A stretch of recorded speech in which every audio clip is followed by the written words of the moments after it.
கிராமத்து வீதியொன்றில் கீரை விற்று கொண்டு செல்கிறாள் ஒரு பெண். வீட்டு வாசலில் மகனோடு அமர்ந்திருந்த தாய் கீரை வாங்க அவளை கூப்பிடுகிறாள். ஒரு கட்டு கீரை என்ன விலை? ஓரணாமா? ஓரணாவா? அரையனாதான் தருவேன். அரையனானா சொல்லி 4 கட்டு கொடுத்துட்டு போ. இல்லம்மா, வராதுமா. அதெல்லாம் முடியாது, அரையனாதான். பேரம் பேசுகிறாள் அந்த தாய். பேரத்திற்கு ஒத்துக்கொள்ளாத அந்த பெண் கூடையை எடுத்துக்கொண்டு சிறிது தூரம் சென்றுவிட்டு, மேலும் காலனா போட்டு கொடுங்கம்மா என்கிறாள்.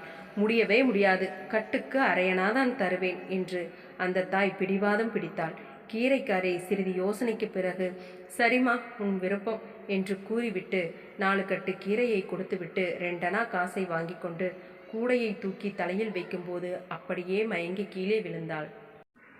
ஏண்டிம்மா, காலையில் எதுவும் சாப்பிடலையா என்று அந்த தாய் கேட்க, இல்லம்மா, போய் தான் கஞ்சி காய்ச்சணும். சரி, இதோ இரு வரேன் என்று கூறிவிட்டு வீட்டுக்குள் சென்றவள் திரும்ப வரும்போது ஒரு தட்டில் 6 இட்லிகளையும் அதற்கு தேவையான சட்னியையும் வைத்து எடுத்து கொண்டு வந்தாள்.